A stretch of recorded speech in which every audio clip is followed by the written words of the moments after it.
नमस्ते। मैं सुनीता सिंगड़ा, सहायक आचार्य संस्कृत, स्वर्गीय श्री भिकाबाई भील राजकीय महाविद्यालय सागवाड़ा से। जैसा कि हमने अपनी पूर्व की वीडियो में श्रीमद् भगवद गीता के द्वितीय अध्याय का आरंभ किया था, जिसमें हमने देखा कुरुक्षेत्र में युद्ध हेतु तैयार अर्जुन अपने ही सामने अपने स्वजनों को, अपने गुरुजनों को युद्ध हेतु तैयार देखकर अत्यंत ही करुणा से भर जाता है। वह श्री कृष्ण से कहते हैं कि मैं अपने इन स्वजनों का वध कैसे करूं? मैं इनका वध नहीं कर सकता, इनके साथ युद्ध नहीं कर सकता। मैं इसे पाप का भागीदार बनना नहीं चाहता हूं। और इस प्रकार वह विषम परिस्थितियों से ग्रसित होकर अपने अस्त्र शस्त्रों को त्याग देता है। अर्जुन के सारथी बने हुए श्री कृष्ण तब उन्हें उपदेश देते हैं कि हे अर्जुन, तुम इस प्रकार शोक करने के योग्य नहीं हो। वह आत्मा की अमरता को प्रदर्शित करते हुए कहते हैं कि युद्ध में केवल इनके भौतिक शरीर ही नष्ट होगा, इसमें निवास करने वाली आत्मा नष्ट नहीं होगी। अनेक कथनों के द्वारा अर्जुन को सांत्वना देते हुए वह कहते हैं कि तुम क्षत्रिय हो और क्षत्रिय का कर्तव्य है युद्ध करना, प्रजा की रक्षा करना, दुष्टों को दंड देना। तो तुम अपने कर्तव्य का पालन करो और इस प्रकार कर्तव्य का पालन करते हुए तुम पाप के भागीदार नहीं बनोगे। उसी क्रम को आगे बढ़ाते हुए हम देखते हैं श्री कृष्ण अर्जुन से कहते हैं, अकीर्तिम चापि भूतानि कथयिष्यन्ति ते अव्यान् संभावितस्य च अकीर्ति भरणात् अतिरिच्यते। अर्जुन को उपदेश देते हुए श्री कृष्ण कहते हैं, अकीर्तिम च अपि भूतानि। भूतानि, भूत अर्थात प्राणी। ये युद्ध में तुम्हारे समक्ष जो प्राणी उपस्थित हैं, ये सभी प्राणी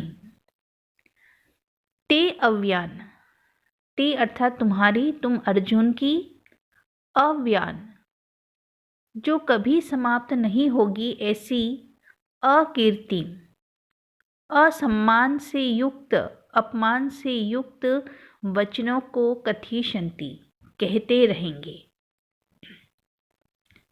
श्री कृष्ण अर्जुन को युद्ध हेतु प्रेरित करने के लिए कह रहे हैं कि हे अर्जुन, यदि तुम युद्ध नहीं करोगे तो ये जो भी प्राणी हैं, जो अभी तुम्हारे समक्ष उपस्थित हैं और जो भविष्य में भी उत्पन्न होंगे, वे सभी प्राणी तुम्हारी अकीर्ति को, असम्मान को, कि अर्जुन ने युद्ध का त्याग कर दिया, पलायन कर दिया, इस प्रकार असम्मानजनक जो तुम्हारी अकीर्ति हैं, अव्यान जो कभी समाप्त नहीं होगी, ये केवल वर्तमान में ही नहीं, भविष्य में भी इस विषय में सभी प्राणी तुम्हारे विषय में कथयिष्यन्ति, अनेक प्रकार की बातें कहेंगे।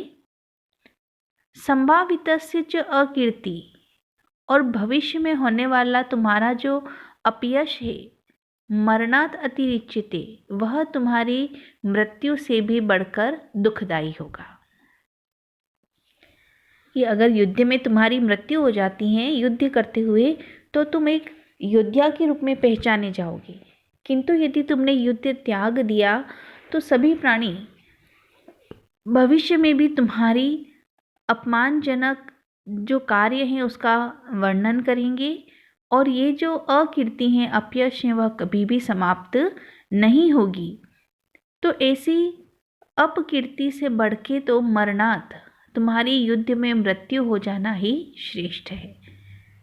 यहाँ पर अपमान को मृत्यु से भी निम्न श्रेणी का बताया है कि युद्ध में मृत्यु हो जाना श्रेष्ठ है, किंतु भविष्य में अपमान होना, अपयश होना, अपकीर्ति होना श्रेष्ठ नहीं है। अतः तुम युद्ध से पलायन मत करो और युद्ध करो।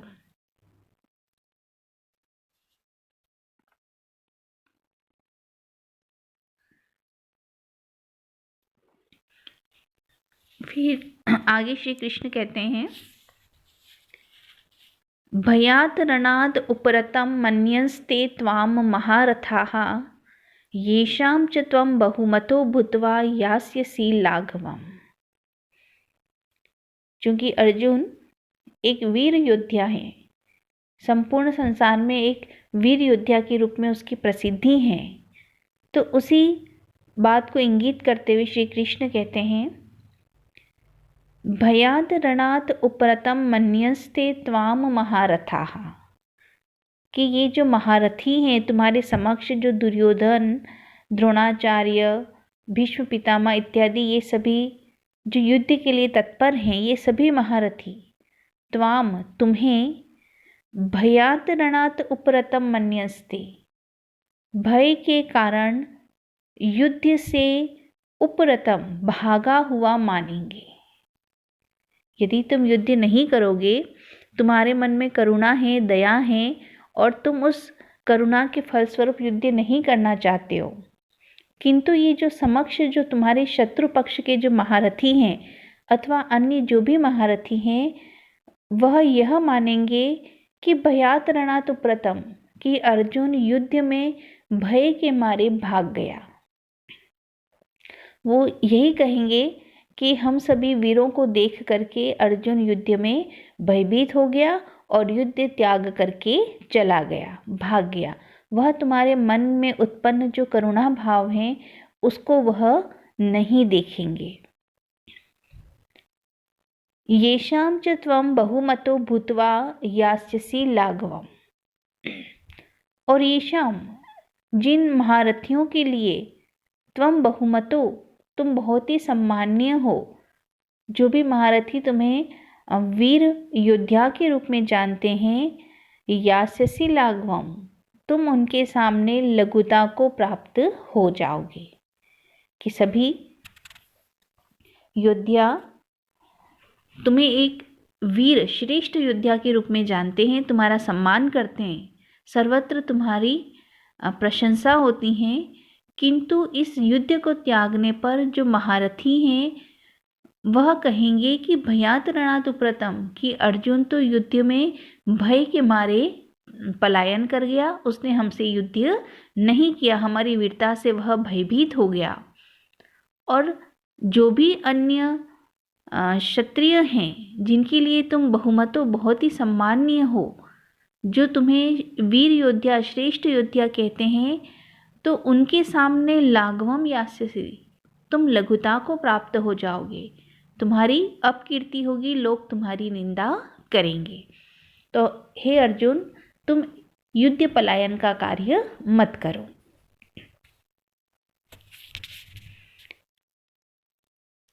फिर इससे आगे कहते हैं,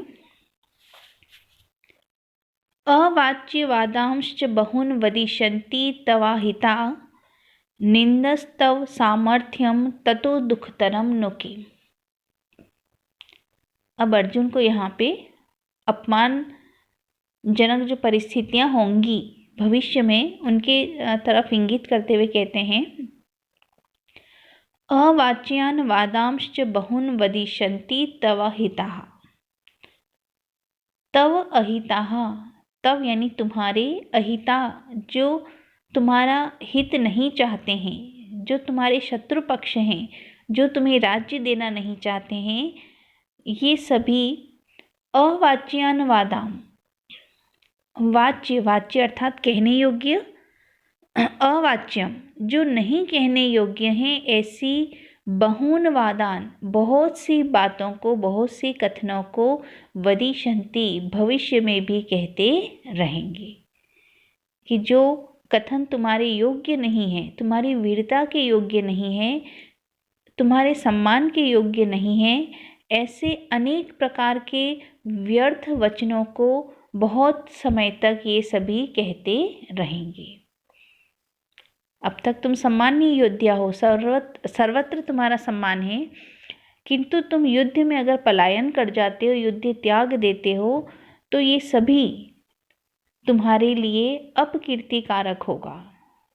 लोग तुम्हारे विषय में अनेक प्रकार की व्यर्थ बातें करेंगे। तुम्हारे ये शत्रु बहुत लंबे समय तक यही कहेंगे कि अर्जुन भय के मारे युद्ध से पलायन कर गया, वह हमसे भयभीत हो गया है, अर्जुन एक निम्न श्रेणी का योद्धा है, कायर हैं।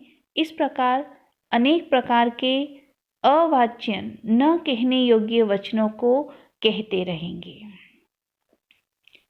निंदन तव तव सामर्थ्यम, और तुम्हारी जो सामर्थ्य है, तुम्हारी जो क्षमताएं हैं, तुम्हारी जो योग्यताएं हैं, निंदनतः उसकी निंदा भी करेंगे कि तुम्हारा जो गांडीव धनुष है श्रेष्ठ है, तुमने अनेक प्रकार की विद्याओं को ग्रहण कर रखा है, तुम युद्ध में कुशल हो, किंतु अगर युद्ध से तुम पलायन कर जाते हो तो तुम्हारे सामर्थ्य की ये सभी निंदा करेंगे। ततो दुखतरम नुखिम, और इससे बढ़कर के दुखदायी अवस्था क्या होगी। वनवास में निवास करना दुखदायी था, किंतु उस समय तुम्हारा सम्मान हो रहा था। अगर तुम युद्ध से पलायन कर गए तो सर्वत्र तुम्हारी निंदा होगी, तुम्हारा अपयश होगा और तुम्हारे शत्रु न कहने योग्य अनेक वचनों को कहते रहेंगे। तो इस अपयश से बढ़ के दुखदायी अवस्था और क्या होगी।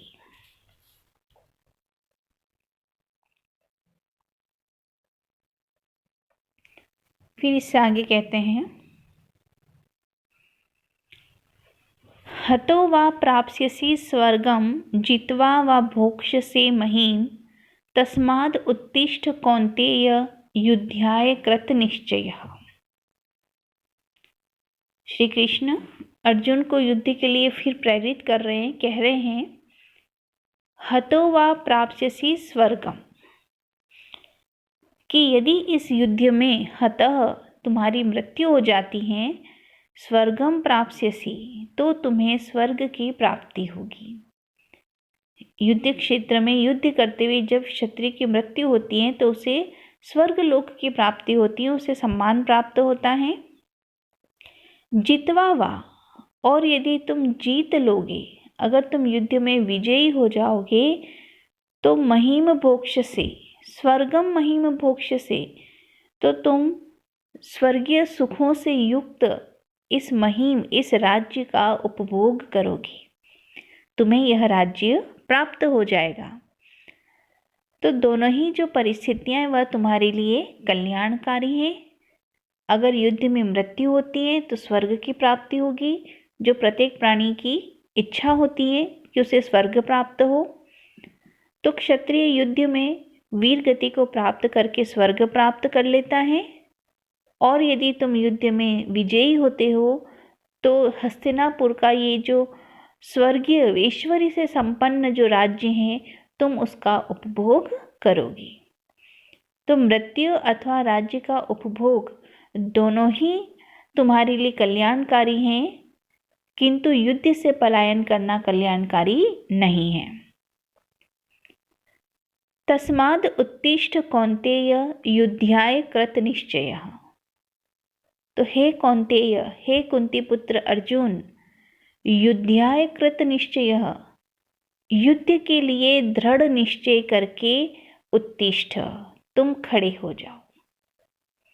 अर्जुन अपने अस्त्र शस्त्रों को त्याग कर रथ के पिछले भाग में बैठ गया है कि मैं युद्ध नहीं करूँगा। तो श्री कृष्ण उन्हें अनेक प्रकार से उपदेश देते हैं, दोनों ही परिस्थितियों के विषय में विचार करते हैं कि युद्ध में मृत्यु होने पर तुम्हें स्वर्ग प्राप्त होगा और जीतने पर तुम्हें राज्य की प्राप्ति होगी, दोनों ही कल्याणकारी हैं। तो इसलिए तुम युद्ध के लिए कृत निश्चय, दृढ़ निश्चय करके कि तुम्हें युद्ध करना ही है, ऐसा निश्चय करके हे कौन्तेय, हे कुंती पुत्र अर्जुन, उत्तिष्ठ, तुम युद्ध के लिए खड़े हो जाओ। फिर आगे कहते हैं, सुख दुखे समे कृत्वा लाभा लाभौ जया जयौ ततो युद्धाय युज्यस्व नैवं पापम अवाप्स्यसि। जब अर्जुन ने ये कहा कि युद्ध में विजयी होने पर मैं अपने स्वजनों के रक्त से सने हुए राज्य को भोगना नहीं चाहता हूँ। जैसा कि उसने पूर्व में अपने ये उद्गार व्यक्त किए थे, तो उनके लिए वह कहते हैं श्री कृष्ण, सुख दुखे लाभा अलाभौ जया अजयौ, कि सुखकारी परिस्थिति में, दुखदायी परिस्थिति में, लाभ में, अलाभ हानि में, जया जय यानी विजय में, और अजयो पराजय में, समीकृत्वा तुम समान रह करके, कि सुख में न तो तुम प्रसन्न हो जाओ और दुख में न तुम दुख मनाओ। लाभा अलाभो, लाभ होने पर न तो हर्ष प्रकट करो और हानि होने पर न तुम दुख प्रकट करो। जय विजय होने पर न तुम प्रसन्न हो और पराजय होने पर भी तुम दुखी न हो। इस प्रकार सभी परिस्थितियों में समीकृत्वा तुम समभाव रह करके, अर्थात सुख दुख लाभ हानि जय पराजय सभी में तुम समान बन करके, समान भाव रखते हुए न तो प्रसन्न हो और न ही दुखी हो। इस प्रकार समभाव से युद्धाय युज्यस्व, केवल युद्ध के लिए युद्ध करो। क्षत्रिय का कर्तव्य है युद्ध करना, क्षत्रिय धर्म है युद्ध करना। तो तुम अपने केवल कर्तव्य के लिए कि तुम क्षत्रिय हो और तुम्हें युद्ध करना है, यह विचार करके युज्यस्व तुम युद्ध करो, कि तुम मात्र अपने कर्तव्य का पालन करो। उसका क्या परिणाम है, तुम्हें सुख मिलेगा दुख मिलेगा, तुम्हारा लाभ है अथवा हानि है, तुम्हारी विजय है अथवा पराजय है, इस पर तुम विचार मत करो। और युद्धाय युज्यस्व, मात्र युद्ध के लिए ही युद्ध करो, अर्थात मात्र अपने कर्तव्य के प्रति दृष्टि रखो। तुम्हारे धर्म क्षत्रिय धर्म के प्रति तुम विचार करो और इस प्रकार समकृत्वा समभाव रह करके मात्र कर्तव्य के लिए ही तुम कर्म करो। नई एवं पापम अवाप्स्यसि, और इस प्रकार यदि तुम युद्ध करोगे कि अपने कर्तव्य को तुम पूरा करोगे, तो पापम नैव अवाप्स्यसि, तुम्हें पाप प्राप्त नहीं होगा, तुम पाप के भागीदार नहीं बनोगे। अगर इस युद्ध में तुम्हारे हाथों से अनेक क्षत्रियों की मृत्यु भी हो जाती है, तो चूंकि तुम समभाव से युक्त हो, केवल अपना कर्तव्य पूर्ण कर रहे हो, अतः तुम उनकी मृत्यु रूपी पाप के भागीदार नहीं बनोगे। तो इस प्रकार श्री कृष्ण उन्हें समभाव के लिए प्रेरित करते हैं कि हर परिस्थिति में तुम समभाव रहो और मात्र अपने कर्तव्य का पालन करो, तो इससे तुम पाप और पुण्य के भागीदार नहीं बनोगे। तो इस प्रकार श्री कृष्ण अर्जुन को अनेकों प्रकार से युद्ध के लिए प्रेरित करते हैं। वह उन्हें अपयश का भय दिखाते हैं कि ये सभी तुम्हारे जो शत्रु हैं तुम्हें भयभीत होकर युद्ध से भागा हुआ मानेंगे और बहुत से न कहने योग्य वचनों को भविष्य में भी कहते रहेंगे। तो तुम्हारी ये जो अपयश है, अपकीर्ति है, वह तुम्हारी मृत्यु से भी बढ़कर होगी और तुम जो सबके सम्मान्य हो वह अब निंदा के पात्र बन जाओगे। तुम्हारे ये शत्रु तुम्हारे विषय में न कहने योग्य अनेक वचन कहेंगे और तुम्हारे सामर्थ्य की निंदा करेंगे। अतः तुम युद्ध करो। युद्ध होने पर दो परिस्थितियां हो सकती हैं, या तो विजय होगी अथवा पराजय होगी, मृत्यु होगी। तो श्री कृष्ण कहते हैं कि अगर मरोगे, मृत्यु हो जाएगी, तब भी तुम्हें स्वर्ग मिलेगा, और अगर तुम विजयी होते हो तो तुम्हें ऐश्वर्यवान राज्य प्राप्त हो जाएगा।